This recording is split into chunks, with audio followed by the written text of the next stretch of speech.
Much ನಾ ವೇಕಂಟ್ ಆರೋ ನಿಖಿತ. ಇವತ್ತಿನ topic next 48 hours star. Okay, ಮುಂದಿನ 48 ತಾಸು ನಿಮ್ಮ ವ್ಯಕ್ತಿಯ ಭಾವನೆಗಳೇನಿರ್ತಾವೆ, ನಿಮ್ಮ ವ್ಯಕ್ತಿಯ ಯೋಚನೆಗಳೇನಿರ್ತಾವೆ, ಸೊ ಅವರು ನಿಮ್ಮ ಬಗ್ಗೆ ಏನು ಯೋಚನೆ ಮಾಡ್ತಾರೆ ನೆಕ್ಸ್ಟ್ 48 ಅವರ್ಸ್ ಒಳಗಂತ ನೋಡೋಣಂತ. So this is a timeless all signs collective and relationship tarot. So ಯೂಟ್ಯೂಬಿಗೆ ಹೋಗ್ರಿ, Nikhita tarot reading, awaken tarot, Nikhita tarot reader, Nikhita tarot ಹುಡುಕ್ರಿ, ನಾವೆಲ್ಲ ಅಲ್ಲೇ ನಿಮ್ಗೆ ರೀಡಿಂಗ್ ಸಿಗ್ತಾವೆ. ನಿಮ್ಗೆ ಯಾವ್ದು ಬೇಕು ಅಂತ ಸೆಲೆಕ್ಟ್ ಮಾಡ್ಕೊಳ್ರಿ. ಓಪನ್ ಮೈಂಡ್ ರೀಡಿಂಗ್ ನೋಡಿದಾಗ ನಿಮಗಲ್ಲೊಂದು ಗೈಡೆನ್ಸ್ 100% ಸಿಗುತ್ತದೆ. ಓಕೆ, ಯಾರ್ಯಾರು ಇನ್ನೂ ಸಬ್ಸ್ಕ್ರೈಬ್ ಮಾಡ್ಕೊಂಡಿಲ್ಲ ಸಬ್ಸ್ಕ್ರೈಬ್ ಮಾಡ್ಕೊಳ್ರಿ. Thank you for your love and support. ಎಲ್ಲರಿಗೂ ಫಸ್ಟ್ ಟೈಮ್ ನೋಡೋರ್ಗು, ರಿಟರ್ನ್ ವ್ಯೂವರ್ಸಿಗೂ, ಸಬ್ಸ್ಕ್ರೈಬ್ ಮಾಡ್ಕೊಂಡಾಗೂ. ಸೊ ನೆಕ್ಸ್ಟ್ 48 ಅವರ್ಸ್ ಒಳಗೆ ನಿಮ್ಮ ವ್ಯಕ್ತಿ ಎನರ್ಜಿ ಏನೈತೆ ಅಂತ ತೆಗೆದು ನನಗಿಲ್ಲ ನೋಡಿರಿ. ಯಾವ ವ್ಯಕ್ತಿ ಬಗ್ಗೆ ನೀವು ನೋಡ್ಬೇಕು ಅಂದರೆ ರೀಡಿಂಗ್ಸ್ ನೋಡ್ತದಿಲ್ಲ, ಯಾವ ವ್ಯಕ್ತಿದ ಭಾವನೆಗಳನ್ನು ನೀವು ತಿಳ್ಕೊಬೇಕು ನೆಕ್ಸ್ಟ್ 48 ಅವರ್ಸ್. ಮುಂದಿನ 48 ತಾಸು ಯಾವ ವ್ಯಕ್ತಿ ಭಾವನೆ ಹೆಂಗಿರ್ತಾವೆ, ಅವ್ರ ಎನರ್ಜಿ ಹೆಂಗಿರ್ತೈತೆ ಅಂತ ತಿಳ್ಕೊತಿಲ್ಲ. ಆ ವ್ಯಕ್ತಿನ 3 ಸಲ ಹೆಸರು ಹೇಳ್ಕೊಳ್ರಿ. ಫೋಟೋ ಇದ್ರೆ ನೋಡಿರಿ, ಒಳ್ಳೇದು ಒಂದು ಮೆಸೇಜಸ್ ಇದ್ರೆ ನೋಡಿರಿ, ಖುಷಿ ಆಗಂತವು. ಅದನ್ನ ಮೆಸೇಜ್ ಓದಿದ್ಮೇಲೆ ನಿಮ್ಮ ಮನಸ್ಸಿಗೆ ಒಂದು ಹಿಂಗೆ ನಗು ಬರ್ಬೇಕು, ಹಿಂಗೆ 70 mm. ಓಕೆ, ಅವ್ರ ಎನರ್ಜಿ ಹೆಂಗಿರ್ತೈತಿ, stress, the miser and rebirth. ಓ ಪಾಲಿಟಿಕ್ಸ್ ಸ್ವಲ್ಪ ಏನು ಸರಿ. ಸೊ ನೆಕ್ಸ್ಟ್ 48 ಅವರ್ಸ್ ಒಳಗೆ ಮುಂದಿನ 48 ತಾಸು ನಿಮ್ಮ ವ್ಯಕ್ತಿ ಎನರ್ಜಿ ಭಾಳ ಸ್ಟ್ರೆಸ್ ಆಗಿರ್ತಾರೆ. ಕೆಲಸದ ಒತ್ತಡ ಇರ್ಬೋದು, ರೆಸ್ಪಾನ್ಸಿಬಿಲಿಟಿ ಇರ್ಬೋದು. ಅವ್ರು ಏನೋ ಒಂದು ಕೆಲಸ ಮಾಡೋಕೆ ಹೋಗಿರ್ತಾರೆ, ಯಾರೋ ಬಂದು ಅದನ್ನು ಅಡ್ಡ ಮಾಡೋಕೆ ಹೋಗಾರ. ಸೊ ಅದಕ್ಕೂ ಅಡ್ಡ ಅಂದ್ರೆ ಅದಕ್ಕೂ ಸ್ಟ್ರೆಸ್ ಆಗ್ಬೋದು. ನಿಮ್ಮ ವ್ಯಕ್ತಿ ಕೆಲಸ ಭಾಳ ಬಿಡ್ತಾವೆ, ಒಂದೊಂದು ಸಲ ಎಲ್ಲನೂ ಅದನ್ನು ಮಾಡಿ ಮಾಡಂದಾಗ ಅದನ್ನು ಕೆಡ್ಸೋರು ಇರ್ತಾರೆ, ಅದನ್ನು ಅಡ್ಡ ಬರೋರು ಇರ್ತಾರೆ, ಅದಕ್ಕೆ ಇನ್ನೊಂದು ಏನೋ ಅಡೆತಡೆ ಬರ್ತೈತಿ. ಹಾಗಾಗಿನೂ ಏನೋ ಮಾಡಕ್ಕೆ ಹೊಂಟಿದ್ದೆ ಎಲ್ಲ ಅಡ್ಡಾಗತ್ತವೆ ಯಾಕೋ ಅನ್ನಂಗೆ ಒಂದು ಸ್ಟ್ರೆಸ್ಫುಲ್ ಭಾಳ ಇರ್ತಾರಿಲ್ಲ ನಿಮ್ಮ ವ್ಯಕ್ತಿ. ಓಕೆ, ಏನೇನೋ ಮನಸ್ಸು ಬಿಟ್ಟು ಹೇಳ್ಕೊಳಂಗಿಲ್ಲ ನೆಕ್ಸ್ಟ್ 48 ಅವರ್ಸ್ ಒಳಗೆ. ಏನೂ ನೀವು ರೊಕ್ಕ ಕೊಡು ಅಂದ್ರೆ ಕೊಡೋಂಗಿಲ್ಲ ಅವರು.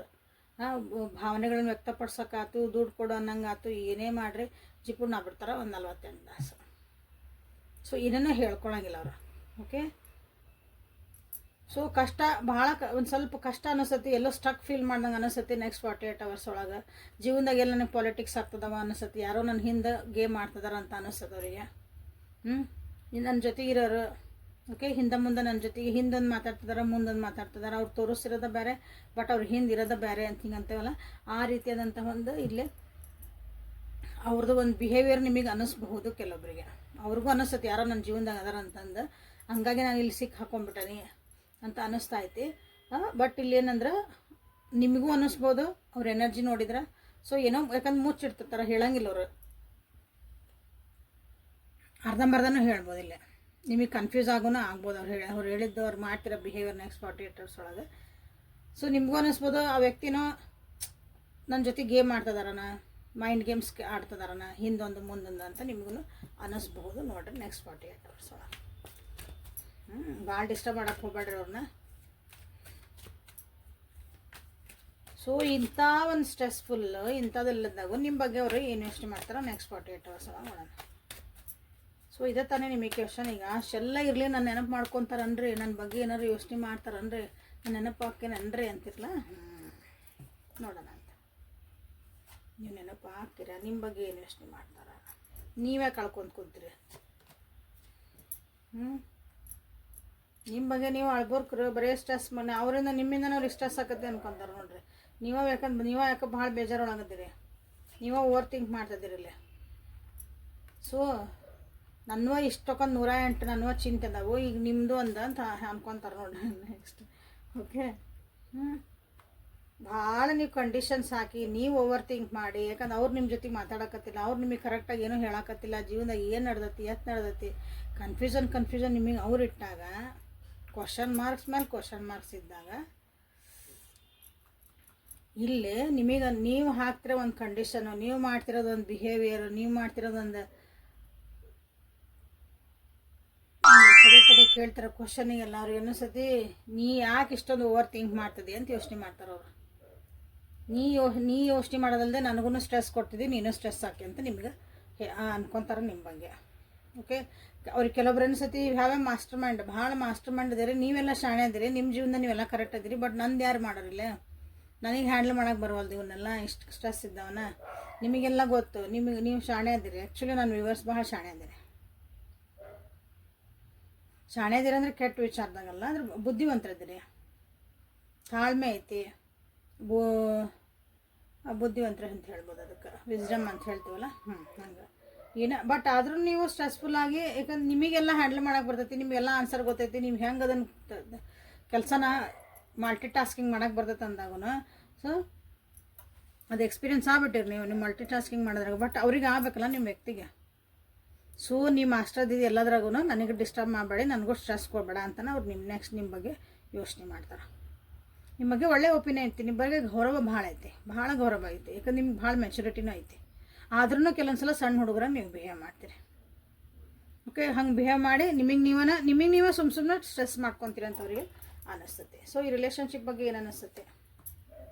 ಸೊ ನಾನು ಹಿಂಗೆ ರೀಡಿಂಗ್ ಮಾಡೋ ಮುಂದೆ ಕ್ವಶನ್ಸ್ ತೆಗಿತೇನಲ್ಲ, ನಿಮ್ಮ ತಲೆ ಒಳಗೂ ಆ ರೀತಿ ನಿಮ್ಮ ಮನಸ್ಸಿನಾಗ ಏನಾದ್ರು ಒಂದು ಕ್ವಶನ್ಸ್ ಅರೈಸ್ ಆಗಿದ್ರೆ, ಈ ಟಾಪಿಕ್ ರಿಲೇಟೆಡ್ ಆಗಿದ್ರೆ ಅವನ್ನ ಕಮೆಂಟ್ ಬಾಕ್ಸ್ ಒಳಗೆ ನನಗೆ ಆ ವಿಡಿಯೋ ಇರ್ತಲ್ಲ, ಟಾಪಿಕ್ ಸಂಬಂಧಪಟ್ಟಿರ್ಬೇಕು. ಇಂಥದ್ದೊಂದು ಕ್ವಶನ್ ಕೇಳ್ರಿ ಮೇಡಮ್, ಅದರೊಳಗೆ ಆ ಕ್ವಶನ್ ಪ್ರಕಾರ ತೆಗೀರಿ ಅಂದರೆ ಅದು ಚಲೋ ಅನ್ನಿಸ್ತು, ಕರೆಕ್ಟ್ ಅನ್ನಿಸ್ತಂದ್ರೆ I will consider it.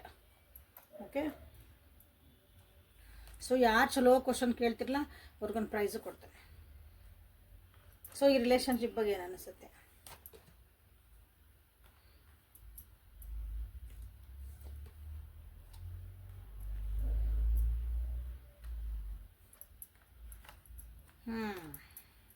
Harmony, the burden and letting go. ನೋಡ್ರಿ, ಈ ರಿಲೇಷನ್ಶಿಪ್ ಬಗ್ಗೆ ಅವ್ರಿಗೆ ಏನು ಅನ್ನಿಸ್ತಾ ಐತಿ ಅಂತಂದ್ರೆ ನಿಮ್ಮ ವ್ಯಕ್ತಿಗೆ ಇದು ರಿಲೇಷನ್ಶಿಪ್ ಒಳಗೆ ಒಂದಿಷ್ಟು ಅರ್ಥ ಮಾಡ್ಕೊಳೋಂಥದ್ದು ಪರಿಸ್ಥಿತಿ ಬೇಕು. ಒಬ್ರಿಗೊಬ್ರು ನಾವು ಚೆನ್ನಾಗಿ ಅರ್ಥ ಮಾಡ್ಕೋಬೇಕು, ಯಾವ ಕಿರಿಕಿರಿ ಇಲ್ಲಂಗೆ ಅರ್ಥ ಮಾಡ್ಕೊಳೋದು ಒಂದು ಹಾರ್ಮೋನಿ ಬೇಕು ಈ ಜೀವನದಾಗ. ಹಾರ್ಮೋನಿ ಅಂದ್ರೆ ಭಾಳ ಅರ್ಥ ಮಾಡ್ಕೊಳೋದು. ಅವ್ರು ಹೆಂಗದಾರ ಹಂಗೆ ಅರ್ಥ ಮಾಡ್ಕೋಬೇಕು, ನೀವು ಹೆಂಗದಿರಿ ಅವ್ರು ನಿಮ್ಮನ್ನು ಅರ್ಥ ಮಾಡ್ಕೋಬೇಕು. ಹಂಗೆ ಇಲ್ಲೊಂದು ಅಂಡರ್ಸ್ಟ್ಯಾಂಡಿಂಗ್, ಒಂದು ಖುಷಿಯಾಗಿರೋಂಥ ಸಮಾಧಾನ ಇರೋಂಥ ಒಂದು ಇಲ್ಲಿ ಬೇಕಾಗೈತಿ ಈ ರಿಲೇಷನ್ಶಿಪ್ಪಿಗೆ. ಯಾಕಂದ್ರೆ ನೋಡ್ರಿ, ನಂದು ರೆಸ್ಪಾನ್ಸಿಬಿಲಿಟಿ ನಿಮ್ಮದು ರೆಸ್ಪಾನ್ಸಿಬಿಲಿಟಿ ಅನ್ಕೊಂತ ಜೀವನದಾಗಿಂದ ಜವಾಬ್ದಾರಿಗಳು ಜಾಸ್ತಿ ಆಗಿ, ಅಥವಾ ಈ ರಿಲೇಷನ್ಶಿಪ್ನಾಗಿ ಮತ್ತು ಹೆಂಗಂದ್ರೆ ಉದಾಹರಣೆ ಅಂದ್ರೆ ಹಿಂಗೆ ಅಜ್ಜಿದ ಕೋಳಿ ಕೂಗಿದ್ರೆ ಅಷ್ಟು ಬೆಳಕಾಕತಿ ಅನ್ಕೊತಾಳಂತ ಅಜ್ಜಿ.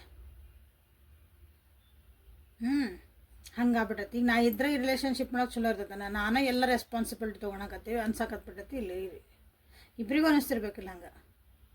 ನಾನೇ ಇದಕ್ಕೆಲ್ಲ ಇದನ್ನು ಹಾಕ್ತದಾನೆ, ಎನರ್ಜಿ ಹಾಕ್ತದಾನೆ, ಇದನ್ನು ರಿಲೇಷನ್ಶಿಪ್ ಉಳಿಸ್ಕೊಳಕ್ಕಾಗಿ ನಾನೇ ವರ್ಕ್ ಮಾಡ್ತದಾನೆ, ನಾನೇ ಎಲ್ಲ ಮಾಡ್ತದನ್ರಿ ರೀ. ಇದಕ್ಕೆ ಈ ರಿಲೇಷನ್ಶಿಪ್ ಒಳಗೆ ನಂದು ಜಾಸ್ತಿ ಒಂದು ಕೊಡುಗೆ ಐತಿ ಅಂತ ನಿಮ್ಗೆ ಅನ್ಸಿರ್ಬೇಕು. ಆಮೇಲೆ ಪ್ಲಸ್ ಇಲ್ಲಿ ನಿಮ್ಗೆ ಟ್ರಸ್ಟ್ ಇಶ್ಯೂಸು ಭಾಳ ಅದಾವ ಅನಿಸ್ತೈತಿ ಈ ರಿಲೇಷನ್ಶಿಪ್ ಒಳಗೆ. ಅವ್ರಿಗೂ ಅನಿಸ್ತೈತಿ, ನಿಮಗೂ ಅನಿಸ್ತದೆ. ಟ್ರಸ್ಟ್ ಇಶ್ಯೂಸ್ ಅದು ಒಬ್ರ ಮೇಲೆ ಒಬ್ರು ನಂಬಿಕೆನೇ ಇಲ್ಲ ನಿಮಗಿಲ್ಲ. ಸೊ ಅದಕ್ಕೆ ಇಲ್ಲಿ ಬಂದಿರೋದು ಹಾರ್ಮೋನಿ ಇರ್ಬೇಕಿಲ್ಲ, ಒಬ್ರಿಗೊಬ್ರು ಭಾಳ ಚೆನ್ನಾಗಿ ಅರ್ಥ ಮಾಡ್ಕೊಳೋದು, ಭಾವನೆಗಳನ್ನು ಮಾತಾಡಲಿಲ್ಲ ಅಂದ್ರೆ ಅರ್ಥ ಆಗಬೇಕಲ್ಲ, ಹಂಗೆ ಅರ್ಥ ಆಗುವಂಥದ್ದು ಒಂದು ನಿಮಗಿಲ್ಲೇ ಬೇಕಾಗೈತಿ ಈ ರಿಲೇಷನ್ಶಿಪ್ ಒಳಗೆ. ಒಬ್ರ ಮೇಲೆ ಒಬ್ರು ನಂಬಿಕೆನೇ ಇರಲ್ಲ ನೀವು, ಹಾಗಾಗಿ ಅರ್ಧ ನಿಮಗಲ್ಲೇ ವಜ್ಜಾಗೈತಿ ರಿಲೇಷನ್ಶಿಪ್. ರೆಸ್ಪಾನ್ಸಿಬಿಲಿಟಿ ನಾನ ಅನ್ನಂಗೆ ಆಗ್ಬಿಟ್ಟೈತಿ. ಕೆಲವೊಂದ್ಸಲ ಹೆಂಗೆ ಹಾಕಿದ್ರೆ ಬಿಟ್ಬಿಡೋಣ ಅನ್ನಂಗೆ ಅನಿಸ್ತೈತಿ ಇದು ರಿಲೇಷನ್ಶಿಪ್ನ. ನಿಮ್ಮ ವ್ಯಕ್ತಿಗೆ ಅನಿಸ್ತೈತಿ ಇದು ಬೇಕಾಗಿತ್ತ, ಲೆಟ್ ಗೋ, ಬಿಟ್ಬಿಡೋಣ, ಹೋಗ್ಬಿಡೋಣ. ಎಷ್ಟೋ ವಿಷಯಗಳನ್ನ ಅವ್ರು ಇಗ್ನೋರ್ ಮಾಡ್ಬೋದು, ಎಷ್ಟೋ ವಿಷಯಗಳನ್ನು ಹೋಗ್ಲಿ ಬಿಡು ಅಂತಂದಿರ್ಬೋದು. ಬಟ್ ಅಂದರೂ ಅವ್ರಿಗೆ ಅನಿಸ್ತೈತಿ ಕೆಲವೊಂದ್ಸಲ ಈ ರಿಲೇಷನ್ಶಿಪ್ ಬಗ್ಗೆ ಲೆಟ್ಟಿಂಗು. ಅವ್ರು ಅದಾರ ಹಂಗಿರಲಿ, ಮುಗೀತು ಅಷ್ಟೇ. ಅದು ಅವ್ರ ಪಾಡಿಗೆ ಅವ್ರಿರಲಿ, ನಾನೇನು ಮಾಡೋಂಗಾಗಲಿ. ಹಿಂಗೆ ಜೊತೆಗೆ ಇರ್ತೀರಿ, ಬಿಟ್ಟು ಕೊಡೋದಂತಲ್ಲ ಹೇಳೋದ, ಜೊತೆಗೇ ಇರ್ತೀರಿ. ನೀರು ಹಿಂಗೆ ಇರು, ಅದಕ್ಕೇನು ನಾನು ರೆಸ್ಪಾನ್ಸ್ ಮಾಡೋಂಗಿಲ್ಲ. ಇದು ಹೆಂಗಿರ್ತೈತಿ, ಅದು ಇರೋದ ಹಂಗೆ ಬಿಡ್ರಿ, ಏನು ಮಾಡೋಕ್ಕಾಗಲ್ಲ ಅಂತೇವಲ್ಲ, ಆ ರೀತಿ ಅದು ಲೆಟ್ಟಿಂಗು ಅನ್ನೋದು ಒಂದು ಪರಿಸ್ಥಿತಿ ಇಲ್ಲಿ ನಿಮ್ಮ ವ್ಯಕ್ತಿಗೆ ಅನ್ನಿಸ್ತಾ ಐತಿ. ಸೊ ಇಲ್ಲಿ ನೆಕ್ಸ್ಟ್ 48 hours ಒಳಗೆ ಹೇಳ್ತಿದ್ದಾನೆ. ಯಾವತ್ತು ನೋಡ್ತೀರಿ ಅವತ್ತಿಂದ 48 hours. ಓಕೆ, ಸೊ ಸ್ಟ್ರೆಸ್ ಐತಿ, ಒಂದು ಸ್ವಲ್ಪ ಏನೋ ಅವ್ರದ್ದಾದಂಥ ಒಂದು ಸೀಕ್ರೆಟ್ಸ್ ಅದಾವೆ. ಸೊ ಭಾಳ ಕಿರಿಕಿರಿ, ಬುದ್ಧಿವಂತರದಿರಿ, ತಿಳುವಳಿಕೆ ಇದ್ದಾರದಿರಿ. ಸೊ ಸ್ವಲ್ಪ ಸಮಾಧಾನದಾಗಿರ್ರಿ. ಜೀವನದಾಗ ಏನು ಎಕ್ಸ್ಪೀರಿಯನ್ಸ್ ಕಂಡಿರಿ, ಈ ವ್ಯಕ್ತಿದು ಏನು ಅರ್ಥ ಮಾಡ್ಕೊಂಡಿರಲ್ಲ, ಅದನ್ನು ಸ್ವಲ್ಪ ಈಗ ಉಪಯೋಗಿಸ್ರಿ.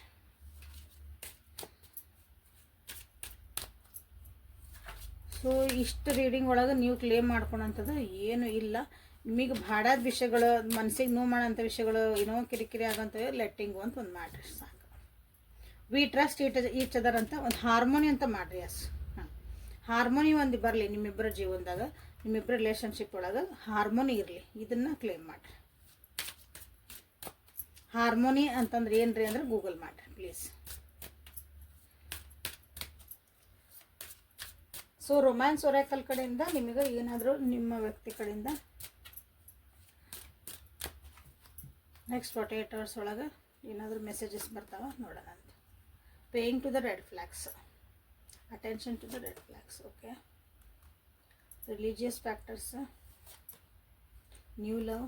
ಇಲ್ಲೇ ನೋಡ್ರಿ ನೆಕ್ಸ್ಟ್ 48 hours ಒಳಗೆ ಏನಂದ್ರೆ ಇಲ್ಲಿ ಕೆಲವೊಂದು ಕಿರಿಕಿರಿಗಳಾಗಿ ಇದು ನಮ್ಗೆ ರೆಡ್ ಫ್ಲ್ಯಾಗ್ ಅಂತ ಅನ್ಬೋದು. ಇದು ಒಳ್ಳೇದಲ್ಲ ನನ್ನ ಇದು ನನ್ನ ರಿಲೇಷನ್ಶಿಪ್ಪಿಗೆ ಅನ್ನೋದೊಂದು ಕೆಲವೊಂದು ಏನಾದರೂ ಒಂದು ಸಂಕೇತಗಳು ನಿಮಗೆ ಸಿಗ್ತಾವನ್ನ ನೋಡ್ರಿ ಅಂತ ಇಲ್ಲಿ ಬಂದೈತಿ. ಬಿ ಕಾಶಿಯಸ್ ಅಬೌಟ್ ಇಟ್ ಅಂತ ಇಲ್ಲಿ ಬಂದಿರೋದು.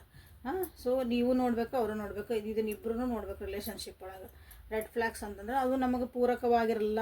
ಆ ವ್ಯಕ್ತಿ ಮಾತಾಡೋದ ಒಂದಿರ್ತೈತಿ, ಅಲ್ಲಿ ನಡೆನುಡಿಗಳ ಬೇರೆ ಇರ್ತಾವೆ. ಅವ್ರು ತೋರ್ಸೋದ ಒಂದಿರ್ತೈತಿ, ಅಲ್ಲಿ ನಡೀತಿರೋದು ನಿಮಗೆ ಮನಸ್ಸಿಗೆ ಅದು ಅರ್ಥ ಆಕತಿ. ಸೊ ಅದನ್ನು ಅವ್ರು ಲಕ್ಷ್ಯ ಕೊಡ್ತಿದಾರೆ, ನೀವು ಲಕ್ಷ್ಯ ಕೊಡ್ರಿ.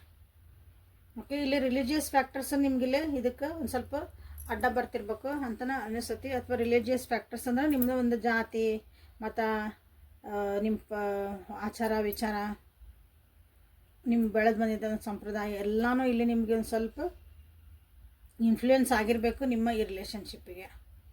ಅದರಿಂದನೂ ನಿಮ್ಮ ಈ ಒಂದು ಪ್ರೀತಿಯಾದಂಥ ಒಂದು ರಿಲೇಷನ್ಶಿಪ್ಪಿಗೆ ಅದು ಇನ್ಫ್ಲೂಯೆನ್ಸ್ ಆಗಿನೂ ನಿಮ್ದು ಏನಾದ್ರು ಕಿರಿಕಿರಿ ಅನಿಸಿರ್ಬೋದು. ಅದನ್ನು ಇಲ್ಲಿ ರೆಡ್ ಫ್ಲಾಗ್ ಆಗಿರ್ಬೋದು. ನಿಮ್ಮ ಮನೆಗೆ ಹಿಂಗದಾರ, ನಮ್ಮ ಮನೆಗೆ ಒಂದು ಜಾತಿ ಇಲ್ಲ, ನಾ ಹಿಂದೂ ನಾ ಮುಸ್ಲಿಮು ನಾ ಕ್ರಿಶ್ಚಿಯನು, ಇದು ನನ್ನ ಮೇಜರ್ ಹೇಳ್ತದೆ. ಈ ಒಂದೇ ಎಲ್ಲ ಇರ್ರಿ, ಬಟ್ ನಮ್ಮ ಮನೆಗೆ ಹಿಂಗೆ, ನಿಮ್ಮ ಮನೆಗೆ ಹಿಂಗೆ ನೋಡ್ರಿ. ನಮ್ಮ ಮನೆಗೆ ಹಿಂಗೆ ಮಾಡೋಂಗಿಲ್ಲ, ನಿಮ್ಮ ಮನೆಗೆ ಹಿಂಗೆ ಮಾಡ್ತಾರೆ. ಅದನ್ನು ಒಂಥರ ಮೇಲು ಕೀಳು ಅದನ್ನು ಒಂದು ಸಿಂಪಲ್ ಇರ್ತಾವ, ಅದನ್ನು ನಿಮ್ಗೆ ಎಫೆಕ್ಟ್ ಹಾಕಿರ್ಬೇಕು ನೋಡ್ರಿ ನೆಕ್ಸ್ಟ್ 48 hours ಒಳಗೆ. ಯಾರ್ಯಾರು ಬ್ರೇಕಪ್ ಆಗಿರಿ, ಯಾರ್ಯಾರು ದೂರ ಅದಿರಿ, ಯಾರ್ಯಾರು ಜಗಳ ಮಾಡ್ಕೊಂಡಿರಿ, ನಿಮ್ಮ ಜೀವನದಾಗ ಯಾರು ಹೊಸ ವ್ಯಕ್ತಿನೂ ಇಲ್ಲೇ ಎಂಟ್ರ್ ಆಗೋ ಚಾನ್ಸಸ್ ಐತಿ. ಯಾಕಂದ್ರೆ ಇಲ್ಲಿ ಹಾರ್ಮೋನಿನೇ ಇಲ್ಲ, ಟ್ರಸ್ಟ್ ವಿಷಸ್ ಇದ್ದಾಗ ಅವರು ಎಷ್ಟು ದಿನ ಇರ್ತಾರೋ ಗೊತ್ತಿಲ್ಲ. ಅದು ಒಂದು ಹೊಸ ಪ್ರೀತಿ, ಹೊಸ ಒಂದು ವ್ಯಕ್ತಿಗಳದ್ದು ಎಂಟ್ರಿ ಆಗುವಂಥದ್ದು ಚಾನ್ಸಸ್ ಐತಿ. ಸೊ ನೆಕ್ಸ್ಟ್ 48 hours ಒಳಗೆ ಎಂಗೇಜ್ಮೆಂಟ್ ಆಗೋರಿಗೆ ಎಂಗೇಜ್ಮೆಂಟ್ ಆಗ್ಬೋದು, ಆಗೋರಿಗೆ ಅಥವಾ ನೀವು ಕಮಿಟ್ಮೆಂಟ್ ಕೊಟ್ಕೋಬೋದು. ಸೊ ಕಮಿಟ್ಮೆಂಟ್ ಕೊಡೋದಕ್ಕಿಂತ ಮುಂಚೆ ನಿಮ್ಮ ಪ್ರೀತಿನ ಎಕ್ಸ್ಪ್ರೆಸ್ ಮಾಡಿರಿ.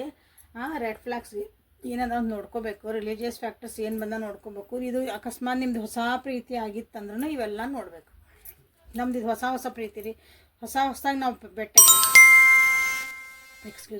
ಹೊಸದಾಗಿ ನಮ್ದು ಇದೊಂದು ಈಗ ಮಾತಾಡ್ತಿದ್ದೆ ಅಂತ ಹೇಳ್ತಿರಲ್ಲ. ಹೊಸ ಪ್ರೀತಿ ಅಂದರೆ 1-2 ವರ್ಷದ ಮೇಲೆದಾದ್ರೂ ಹೊಸ ಅದು ಹಳೇದಂತ ಅಂದ್ಕೊಂಡ್ಬಿಡ್ರಿ. ನಾವು ಈಗ 6 ತಿಂಗಳಾತ್ರಿ 3 ತಿಂಗಳಾತ್ರಿ ಅವ್ನು ಹೇಳಬೇಡ್ರಿ ಎಲ್ಲ ಹೊಸದಾದ, ಇನ್ನೂ ಏನೂ ಅರ್ಥನ ಆಗಿರಲ್ಲ ನಿಮ್ಗೆ. ಎಲ್ಲ ಚಂದನ ಕಾಣ್ತಿರ್ತದೆ ಸ್ಟಾರ್ಟಿಂಗಿಗೆ. ಸೊ ಒಂದು ಕಮಿಟ್ಮೆಂಟ್ ಬರ್ಬೋದು, ಈ ವ್ಯಕ್ತಿ ಜೊತೆ ನಾ ಇರ್ತೀನಿ, ವ್ಯಕ್ತಿ ಜೊತೆ ಹೋಗ್ಬೇಕಂದಾಗೂ. ಸೊ ಪ್ರೀತಿನ ನೀವು ಎಕ್ಸ್ಪ್ರೆಸ್ ಮಾಡ್ಬೇಕಂದಾಗೂ ಸೊ ನೀವು ನಿಮ್ಮ ವ್ಯಕ್ತಿಗೆ ಇವೆಲ್ಲನೂ ಇಲ್ಲೇ ವಿಚಾರ ಮಾಡುವಂಥದ್ದು ಒಂದು ವಿಷಯಗಳು ಬರ್ತದೆ ನೋಡಿ.